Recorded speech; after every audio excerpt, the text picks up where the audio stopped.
Is Overwatch lore actually slowing down? Hey and welcome, I'm Hammeh. Now those in the community who love Overwatch's story, universe and lore, particularly at this point in 2018, but maybe at certain points over the last 6 months, have asked this question. I'm going to discuss the context for this wider discussion, what are the facts, what the background is, why some people feel like this in the community, what reasons aren't responsible for this, that's equally important I feel. What do we actually want in terms of Overwatch lore, and what can we perhaps reasonably expect?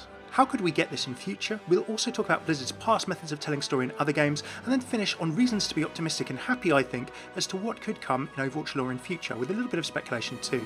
Now, timecodes are in the description as always if you want to skip to any of those sections. So before we analyse the debate, anyone who feels passionately about this wants to see the best for it and it continuing for a long time. Now, I asked a bunch of you on my Twitter at Failcast and other places that I'm on social media. Lude was one of many people saying that they love where we are so far and they're looking forward to the future, maybe a little bit impatient, but they know these things take time, and looking forward to a new cinematic. In this house, we love and support Overwatch's lore, story, universe and characters that have all been created so far, and any frustration or thoughts expressed are out of wanting the best for it, more of it, and see it live for a long time, thrive and flourish. Now, for those of you, myself included, here from the beginning and before the game even launched, and even perhaps BlizzCon 2014 when it was first announced, we have to remember that we've already been on sort of kind of a 4-year journey with Overwatch so far, even before it actually launched, and Warcraft, Starcraft, other Blizzard universes, Diablo have gone for many, many years, decades even. There are always new players coming to Overwatch, even in the last couple of years since it launched, and hopefully there will be for many years to come. I think that frames a lot of the lore that we'll talk about and how it feels pace-wise. That leads nicely into the context of this whole debate and discussion that people who love lore talk about from time to time. So if people feel that the lore is slow, then where is that perception based from, and where has it maybe come from, personal expectations and preferences aside? Well, launch year, let's say early 2016 before the game launched, to 2017 broadly speaking, we had a barrage of comics, 5 animated shorts, 3 of those were actually before or around release, and a lot of stuff going on in Overwatch's first year, the introduction of the summer games, so a lot of lore content as well as a lot of what we would probably see as being new game content. Now in 2017 to early 2018 I would probably say this continued, but a few things probably made it feel perhaps a bit slower. Even in 2017, let's not forget, by Gamescom we still had Rise and Shine. A couple of people mid-2017 then were thinking, oh, there's been a bit less lore. And maybe this was to do with the fact that Blizzard were perhaps talking more about other non-lore elements of the game, Overwatch League and other things, for example, and more on that about later, because I really don't think that's a reason for any less lore, if indeed we are getting less lore than perhaps we would like. However, still a bunch of maps, still a bunch of comics. Actually, this time last year we had the amazing Masquerade comic, and then Searching not long afterwards. However, since early 2018, I have seen more people saying, oh, Overwatch lore has sort of gone slow, let's say 1.5 years into the second anniversary of Overwatch. Well, there might be some reasons behind this that people perceive. There have been slightly less comics than last year. Animated shorts, well, that's not actually changed. We've seen BlizzCon, Gamescom, BlizzCon, pretty much is the pattern recently. We have had some more small lore bitey releases around hero launches and releases, blogs and similar such things, but I think for people who have been around the Overwatch community, the fandom, enjoyed the universe for certainly a couple of years since before release and release, some things may feel a little bit slower. And also other things that Blizzard have had to do with Overwatch have been talked about more than they have been in the past. Now, to be clear, I don't believe that that means that lore is necessarily slowing down, but there are potentially shifts in the way that Blizzard have been talking about Overwatch lore or sharing Overwatch lore in different forms compared to other things. But that's some context to start with. We'll go into more details in a bit. 2 more final pieces of context to this whole sort of debate for you to think about. Blizzard have told stories in games for 20 years or more in a particular way. They have released big games, they've followed those up with like books and comics and things around them. And in the games industry in a wider sense, and I could talk about this for half an hour in a video on its own, both in story-heavy single-player games and now non-story-heavy games, there is a bit of a change as to how the games industry is approaching storytelling, and Overwatch is a big part of that. Now, for many of you, this is your first-person shooter. Some, it might even be your first game with more universal story. It might even be your first game, period. I don't know. Do let me know if that's the case in the comments below. But delivering story around a first-person shooter is a bit of a tough one anyway, because they're known for their multiplayer modes. The stereotype of the Call of Duty tacked-on single-player campaign, but most people historically would buy it for the multiplayer. Take Talia Mirai, for example, who says, I never played or liked FPSs before, but the lore is what hooked me. There are so many mediums beyond the animated shorts that could show it. I wish it had a more consistent release, and therefore it puts the game out of my mind when I'm not playing. Now, Talia is not going to be the only person who feels that way. What I mean by wider storytelling changing in sort of the games industry, and particularly around games that are more semi-permanent, from free-to-play games through to kind of hybrid games like Overwatch, things like Destiny that have a fixed box price and then ongoing expansions, be they paid for in Destiny's case or free in Overwatch's case but supported by loot boxes. Even League of Legends free-to-play MOBAs are playing with the way that they tell and change their stories. This is in the sense of story being more told as we go along, with the community participating or semi-being invited to fill in the gaps. Whether you want to call this emerging narrative or emergent storytelling, or perhaps ongoing storytelling, it's a big difference from the big shipped game with a fixed story that would happen in the past that would occasionally be added to with a little bit of DLC here or there. So with that all in mind, why do things feel slow to people outside of that context? Well, I think there are a few key things that people have identified, and one of them is pacing. What people's expectations of pacing of the lore and story being told is, what that covers, and of course how that corresponds to our individual needs. Now, RoboHero on Twitter said that they were craving for moving the plot forward and lore for characters in the original roster that haven't been explored yet. Zen, Diva and Lucio, these are very common things I've talked about. A lot of people talk about, the lawless or the lore poor or things like that. You can throw Mercy in there as well. People who haven't had too much focus on their lore in these first 2 years or more so far, bar the odd reference here and there. Certainly not the depth of some of the bigger characters, let's say Soldier 76, Winston, things like that. So some people may well feel that lore feels slow because their favourite character still hasn't been addressed. Now, Blizzard have a balancing act to do here with all of us. They have kind of three things they've got to balance. Telling the backstory, explaining the origin story of the ever-increasing roster of heroes and how frequently they do that and in what form. Is it a comic? Is it a blog? Is it an animated short? And similar. They also then have to balance that against how they set up and forward the present day story. So where Overwatch is right now or not. How Winston's recall is going. Not just the past, but where we are in the present and how we move forward to the future. The final thing they have to balance against all of that as well is payoffs for existing questions and how many questions they ask. So we had, with Sombra's release, the Sombra Conspiracy Web. That was then followed up on, let's say, the best part of a year later with Zarya's comic Searching, where Sombra again hinted, well, I'm looking into who's really running the world. How many new questions do you add against how many do you sort of solve and pay off? More on that later. This is kind of summarised well by Phyllis State of Mind, who said, I can't understand their focus sometimes. It feels weird to me. May and Reinhardt's recall answers are cool, I like the theme, but their answers are relatively boring, and it seems like McCree, Genji and Mercy would all have had something more interesting to say about recall. That's certainly a personal preference or opinion, and we all have our personal opinions, but I get the gist of that. I've seen that a few times, but people substituting those characters for other characters. I also don't like this tune in next time thing when it has no payoff. What I've just talked about, we had it with Moira's release, and it's 9 months later, and we still know more about how and why she had stuff to do with Reyes to Reaper. So I think that's a good example of a question that a lot of people have been answering in different ways. I think the answer to that, or the question that we can ask ourselves, is how does Blizzard balance telling the backstory of Overwatch, the origin stories, against setting up and continuing the present day story, the here and now, against the payoffs for existing questions and any new questions they ask or draw? It's a very tough balance, and I think that balance will be different for each of you watching this. You will have a different priority. Some people have already said, I want to see more backstory. Other people say, no, I want them to move the story forward, or I want them to focus on particular characters. Blizzard have to find some way of balancing that. Can they please everyone? There is a saying, you can't please all of the people all of the time. I know that Blizzard are certainly trying, and I'll give them credit for that, but it's an interesting one to think about. I think that's one reason why people from time to time say the lore is feeling slow.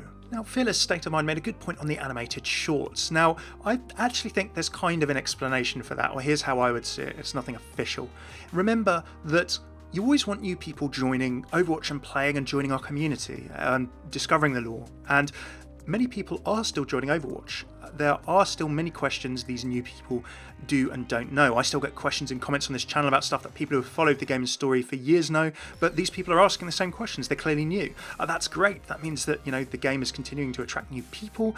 It maybe means I should make some new versions of older videos, get my timeline video done that's been years in the making. I'll get there in the next month, I hope. Anyway, animated shorts, we know, are expensive and time-consuming. They engage people of all kinds with the world of Overwatch. They get new people into the game. They will sometimes introduce new heroes like Infiltration and Sombra. Sometimes they'll move the story forward or talk about the present day. Other times, like May, they'll reflect on one element of the past. We have to remember that these are marketing for Overwatch as much as they are looking after existing fans like ourselves. Now, Overwatch promoting itself is a good thing. We want new people and more people playing Overwatch. That means that the game is healthy for a long period of time, which means there's going to be more story for us. So we cannot begrudge Overwatch that. So this is another balance that Blizzard has to make, along with the three things I mentioned before. How much are they trying to appeal to new people in ways that they will understand and can access and understand? I think May's Rise and Shine is very much something like that. We understand with the form of everyone being called to the recall, like with Reinhardt, Honor and Glory, we see the people they were, the tough situations they've been in and why they want to be heroes now.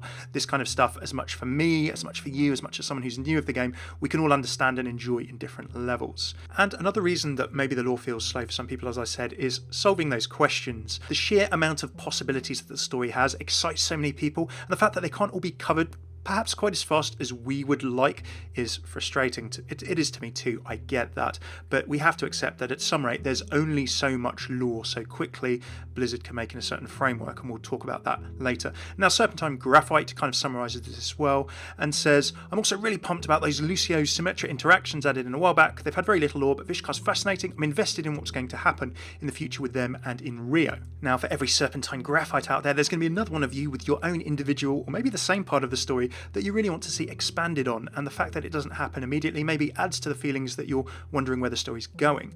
And indeed, almost the so many good things that there are that could come of this, I see that as a positive sign. There is no shortage of places that Overwatch can go. I think it's how quickly it gets there, in what form, and whether that meets our own individual tastes, personal expectations and similar.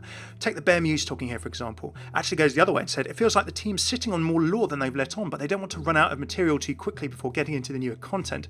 They also seem to not realise all the potential gems they have. If they didn't expect the Junkertown Queen to take off and only intended for her to be this small part of Hammond, the Junker's story, it seems like they're trying to balance a little, but it's not enough yet. Now, I get you, the Bear Muse. There's almost sort of there's so much cool stuff. What are they doing? When's it going to come? As I said, I think this is a good thing. This actually is one of the benefits, I think, of the ongoing storytelling, the maybe semi-emergent storytelling, collaborative storytelling approach. Blizzard have said, Overwatch kind of belongs to you guys as much as it belongs to us. We're the custodians of it, and you guys are helping shape it in a way. Now, that can bring us frustration, but Blizzard can also adapt. Remember, Doomfist was just a name that Chris Metz and people were throwing around as ideas of like hero names. Then it became just a gauntlet in the original Overwatch cinematic. The community caught onto and loved the idea, and then Doomfist becoming the game eventually, and actually quite a big part of the plot. Now, I think similarly, when you look at things like the Junkertown Queen or anything like that, she has that same potential, that Doomfist did. People love her. Blizzard hear this, they see this, and we have had examples of this kind of stuff being made in. Look at Hammond, for example. Look at Jetpack Cat and things like that. Now, whether you love or hate him, I personally love him, but then again, I'm invested in hamsters. I used to be called Radioactive Hamster in a game many, many moons ago. If you had a lore dump for a big release game, you'd wait years for the next series. Like, I'm a StarCraft fan. Waiting between the StarCraft 2, 3 different sections of that game was like years until you got more story for me.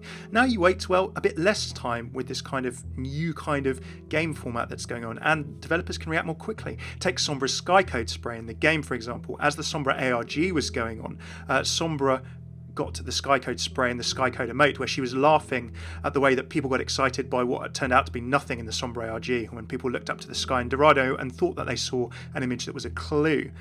That is, I think, another learning from Blizzard about pacing, by the way. If you remember the Sombra ARG, they do know that people will hoover up story and clues wherever they can find them. They know how detail-oriented and how passionate we are and how we want more of this. Blizzard definitely know that, so there's no worry about that, I think. So, as well as such a variety of stories to tell, of course, there's different tones, topics, the past, present, future. It can make it hard, of course, to keep a consistent tone or path in terms of how you're telling all of those things, through which media, and at what time. And Tactical Grandma kind of summarises this well too.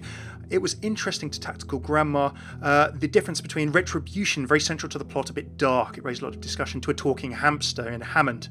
It feels like half the time Blizzard wants to tell a good story, and half the time they have other priorities. They're having to try and have their cake and eat it too. Now, I'm interested by that. So I get your point, Tactical Grandma, and I totally understand people saying this, in that the story and the way it's told chops between the past, the present, the future, the tone. We've got the darkness of Retribution and the sinisterness of that compared to the lightness and the oddity of a talking hamster in Hammond, or indeed Wrecking Ball.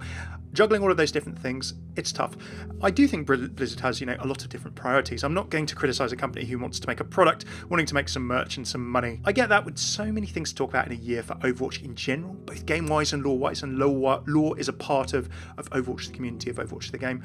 A continuous path or thread can be tough to see, and also the pacing can be hard as well. Now, in terms of having cake and eating it, this is not leveled at you, Tactical Grandma, or indeed anyone specific here, but I think when I was thinking about this, that's an interesting concept as to how we as a broader community have our own individual wants and needs, as it were, from Overwatch's lore and what we'd love to see. And then Blizzard trying to balance all of these priorities. And it's the middle ground. What is the middle ground between whatever all of these different people, including myself, in the Overwatch community who are passionate about the story, want to see and how they see it. And then Blizzard and what they need to do and what they want to do in the story they want to tell as well. We always want more. I think we always want more. We would consume, we would enjoy as much Overwatch lore as we could get in whatever form we could get it. But then there's the immediate question for Blizzard. What does more look like? A lot of people mention animated shorts. Now, since Overwatch launch, we've been told a lot more about the cost and the time around animated shorts. There have been many Blizzard panels, both at BlizzCon, if you've watched the BlizzCon panels, and other gaming and professional conventions, GDC, Game Developers Convention and otherwise, describing how they've worked on the process, made it faster and more efficient, how something like Reaper turning into smoke in terms of animation, rendering time, and just sheer cost of all of those things has had to be made more efficient by Blizzard. The changes between them rendering Reaper and the first animated trailer that introduced Overwatch in 2014, and how Reaper's smoke was done in the events of infiltration, was the subject of about 10 or 15 minutes of talk by one of the Overwatch animation and video team at one of these panels. So Blizzard are continuously trying to find ways to make these things more efficient, make them cost less so they can make more of them perhaps, and if not more of them, then keep making them as much as anything else. As I said earlier in the video, we did have a blitz of shorts in the first year of Overwatch, and now the last couple of years we've kind of got to a year. And then last year, of course, we got the first in-game cinematic in terms of the plan, which I thought was fun, around Junkertown's launch. We are coming up to Gamescom again in August, more on that later, reasons to be optimistic. We have all said, and a lot of people in the comments said, they don't want less quality, but they still want more lore. So then what forms can that take? So in terms of blogs, in terms of people wanting comics, in terms of people wanting more animated shorts, some people were concerned about the plan, some people like myself love the plan in terms of different form of animated storytelling. Everyone's got different opinions. So how can Blizzard deliver us more lore in a way that works for them and in a way that we will, in general, can't please everyone all the time, can appreciate? And of course, Blizzard does have, there is a concept of finite resource. Now, the good news, Blizzard is hiring more people. Blizzard is hiring more people to work on Overwatch and more. Now, more on that later, like there's a new writer being hired, a well-known artist has also been hired, and potentially they will work on Overwatch, but more on that later. This is covered well by Xian here, who says, we want more lore, but there is a limitation on what you can add to the game regarding storylines, as we saw with Retribution and Uprising, so perhaps comics on a side would be a nice solution. It deepens the game experience without hoarding so many resources. And I think Xian there is talking about like in-game storytelling. And then Morrigan says, I keep hoping Overwatch will do some story content because I really want more lore that I can engage with rather than just consume passively. They could do it in bite-sized pieces, character background, mini campaigns that also teach you character play or event-based story. So all of us asking for animated shorts, comics, there are people who just want to play the game, like Uprising, like Retribution. And I think there's a point here around finite resource. Now, I got the opportunity to chat to some of the Overwatch development team when I went over there for the Retribution event that Blizzard very kindly invited me to, and I got to sit down and have a chat with Aaron Keller, one of the game directors on Overwatch, working with Jeff, and he actually, as well as talking to me and a bunch of other people, journalists and similar, got to have a chat and understand how much effort goes into making this in-game playable content like Retribution. Retribution actually was started to be created, they started working on it and thinking about it pretty much when Uprising had just finished, or when it was still being finished off. So some bits of Retribution were being worked on a whole year in advance before it went live. A lot of work, a lot of new stuff goes into them. And to be honest, I asked kind of the silly question, what takes so long, sort of in a bit of a dumb way. And he explained so many things, including like the new spawn systems in Retribution, making the mob spawn in different places, working on dropships. To make it the way that it was, if you enjoyed it, took a lot of work. And a lot of work went into something which, let's face it, is very lore-centric and focused.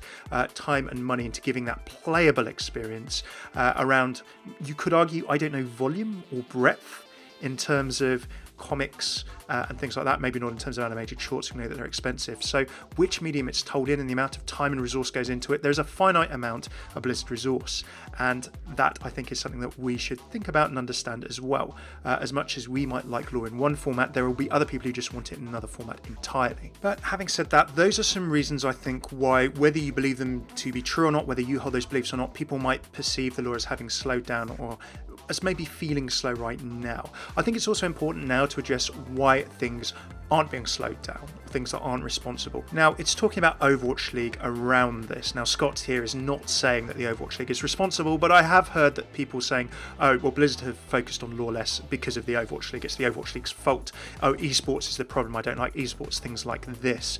Now, I must say that Overwatch is a big community. It's a broad church. There are people who love the lore and story and characters. There are people who are really passionate about the gameplay and competitive and esports. There are people who only jump in to play arcade and quick play. Now, Overwatch has had a great few first years of its life, may there be many more, and I think is in a very, very good, stable, strong place right now.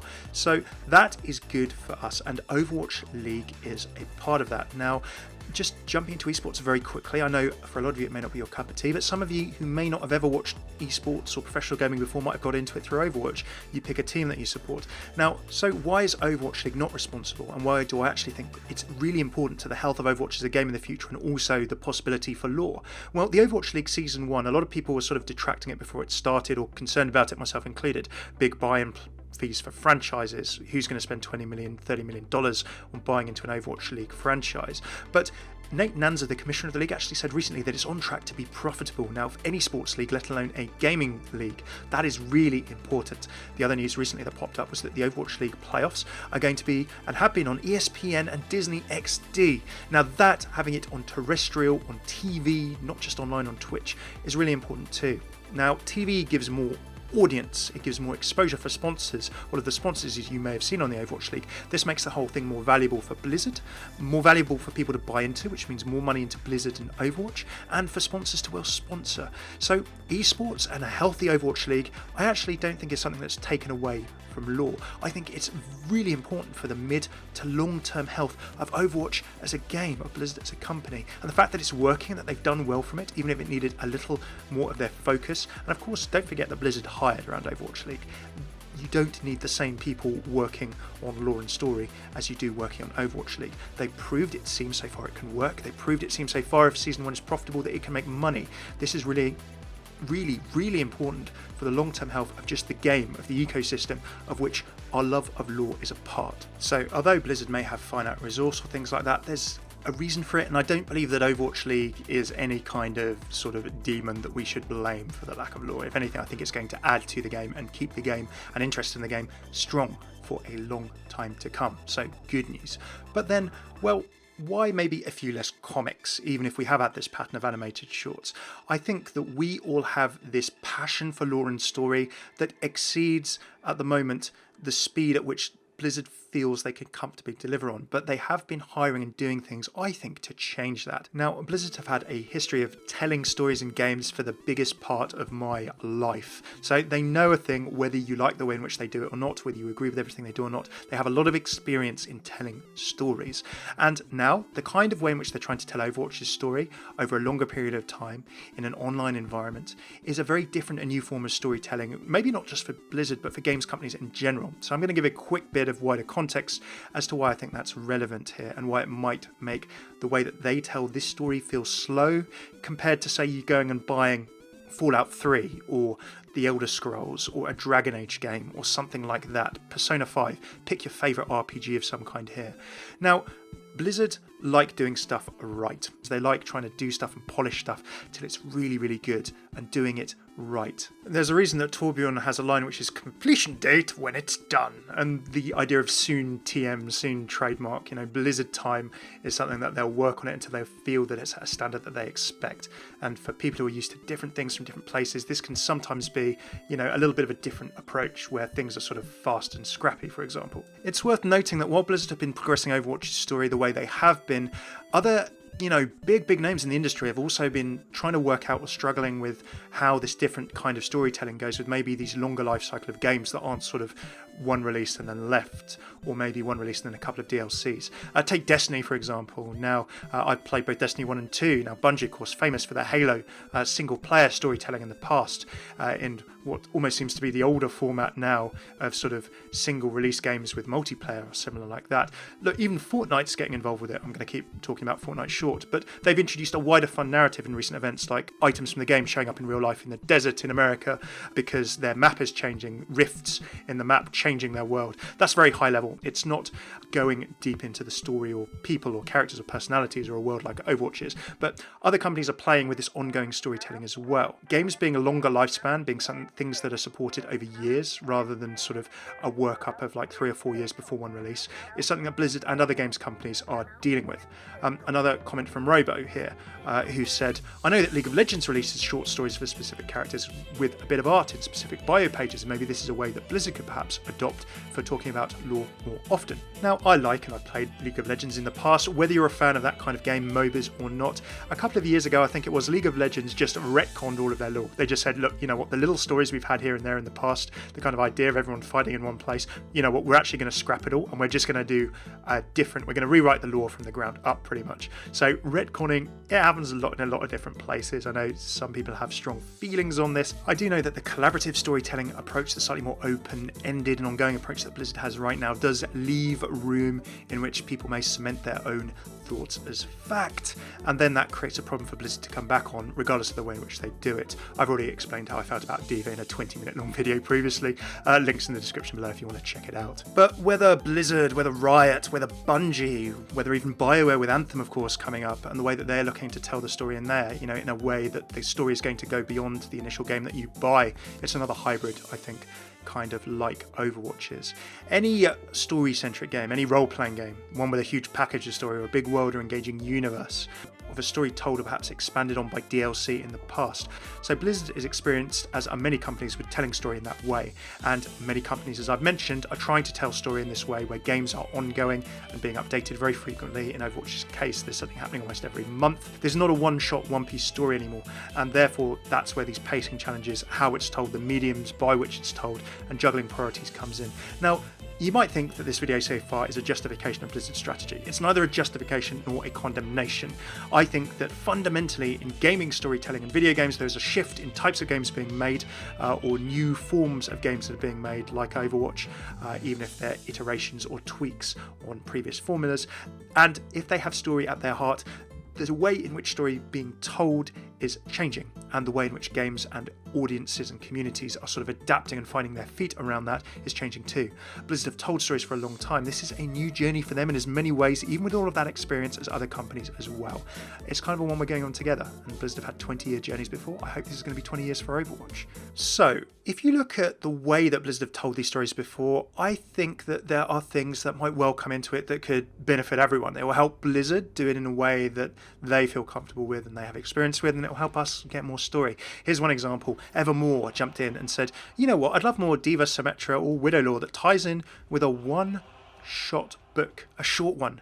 So many characters and timelines, sometimes it's a bit hard to follow. Now, you know what, for StarCraft, for Warcraft, there are books out there, there are comic books. Blizzard have released books in the past over like 15 years, and then some of those books have not become canon and been retconned by other stuff they've released. But Warcraft, World of Warcraft's Battle for Azeroth expansion is coming up very soon. And do you know what? Authors like Christy Golden, people who have done really well on the New York Times bestseller lists, huge authors, have written books for Blizzard around their worlds and universes. So, would you buy an Overwatch book in future? Hey, you know what? That way, it kind of works both ways. Blizzard can almost have like self-funding lore in a way, and then it's another way that the lore could be delivered on a more frequent basis or in a different way. We've also had lore update blogs recently. Let's not forget for Brigitte and Operation White Dome and similar. There have been more little bits of written lore coming onto the Overwatch website. So, reasons to be optimistic for lore both only soon but also in future. Let's finish on a note why, I'm feeling really positive about the future of Overwatch lore. All of this aside, all of this included. Let's not forget that at this time of year, maybe we'll get another comic some kind of time soon. Now, to go with the Doomfist release last last year at this time of year we got Masquerade. We might have a comic in the next week or two. San Diego Comic Con, of course, is just starting. Blizzard has had panels there for the last 3 years, including this year. I've covered Overwatch panels there, certainly the last 3 years on this channel, and I'll be covering it again this year. So good time to release a comic when you're talking about a new hero at a comic convention. And the panel this year is going to be all about Wrecking Ball, Ideation and Hammond. Always cool things come out of those. Now, of course, we've got a new map coming up in August, most likely, with Gamescom over in Germany. We got the plan last year, the short in engine, and let's not forget that that technique was also used for the Retribution cinematic with all of your favourite or not Blackwatch agents. We then got a comic after all that. We got the Wasted Land comic for Roadhog last year, along with Junkertown and similar, and then Zarya's Searching not long after. So from late July and the new hero release through August, through early September, there is a nice little burst of lore, I think, if last year is anything to go by, coming up. So reasons to be happy, excited. I am. I hope you are too. Now finally, a little bit about future speculation around all of this. Well, where could Overwatch Lore go from here? Let's not forget there have been job hirings. Overwatch hired an assistant writer, we assume. They certainly had a job ad that was shut after 2 days. Another writer to help Michael Chu and more people on the team means that they're investing more in lore and story. Now, one that might have slipped under the radar if you don't follow various Overwatch comic artists on Twitter was that Neskane announced that he's going to work for Blizzard. Now, if you don't know who Neskane is, you will recognise his art from so many things. He's done art for the beginning of Overwatch. He's done art for a chunk of Overwatch comics. He's also done art that you'll recognise from the sort of origin stories for Uprising, for the origin story trailer of Retribution. He's worked with Blizzard on a bunch of things over a bunch of years. Now, he's just said he's working for Blizzard. I'm not entirely sure if he's working specifically for the Overwatch team, but he's done so much Overwatch work in the past with focus on comics and also bits of lore and story-related art that Neskane being on board, being hired for Blizzard, it's good news for fans of art, of course, and fans of Overwatch and fans of lore. And you know what? With Neskane being on board, I can only hope that he'll be working potentially on more Overwatch lore-related stuff. I mean, it's what he's done so far. So, good news there. Now, the other thing that has been covered by my channel, but also other channels at points over the past year and a half, let's not forget, the Overwatch team has hired around other things as well. There was an FPS hire, or working on first-person shooter. Whether it was branded as an Overwatch job or not, there was working on a first-person shooter with a focus around vehicles. Now, in retrospect, could that be the vehicles like dropships and Retribution? Maybe, or it could be something else. There have been other Overwatch hires too, and Blizzard have been hiring, as they always do, for kind of secret projects. Now, I have no insider knowledge on this is pure speculation, but I think there is a chance, at least a chance, that Blizzard is working on something else Overwatch related. At least a couple of projects in development at Blizzard for sure. When I went around and had a look at Retribution, each team has their own secret project room. Now, from the sounds of Blizzard adverts previously, there's probably something Diablo or mobile game related that's being worked on, maybe not so much of interest to us Overwatch fans, but from other Overwatch job postings we've seen that aren't to do with Overwatch League or anything like that, or anything obvious as it were, the Overwatch team is growing. They are slowly staffing up in certain areas.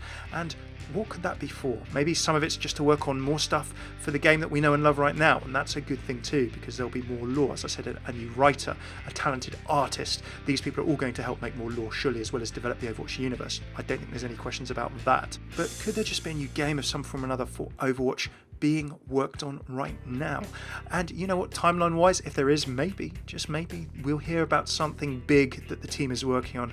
Could it be a new game? Could they be working to bring an animated series, a new book or something like that? I think BlizzCon this year would be such a good time to announce that it's being worked on, even if nothing else, even if it's just a small announce, in the way that Overwatch was just announced with one trailer, and by goodness was it an amazing cinematic trailer that we got back at BlizzCon 2014. Even if they just showed something at BlizzCon this year, then that I think could be a really good time for it in terms of timelines and development timelines. We'll have to wait and see. That's complete speculation, but I think that the Overwatch team is hiring. We've seen that from job postings. I think that some of this has to go into supporting lore, so I think their best is really yet to come. And whether we think or feel from our own personal perspective that things are maybe a little bit slow, in the case of comics, certainly a little bit slower, only by small degrees than the last couple of years, I think that there's good stuff to come. So I hope we're finishing this on a nice positive note. I'm excited about these things. I'm excited for the future of Overwatch. I'm never going to stop covering Overwatch lore in all the detail I have on this channel, so you never need to go anywhere for that. Right, that is a very comprehensive talk about the past, present and future, the state of the nation, the state of Overwatch lore right now, and how we as fans, as a community,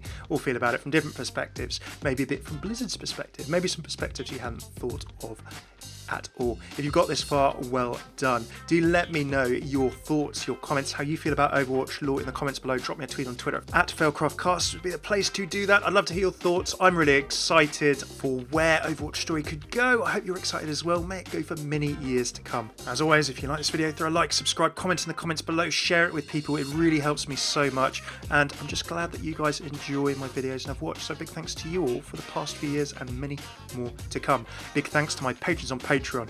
Without them, I could not make these videos that I make. So if you'd like to support the channel, if you'd like to get rewarded for doing so from just $1, £1 or euro a month, check out patreon.com/Hammeh. I'm going to have big news about my channel and the different things I can make as well as Overwatch and where we're going to go that's tied to that Patreon in the coming weeks. So do follow it over on Patreon, do follow this channel, keep an eye out for some new videos, and I'd love to hear your thoughts on those too.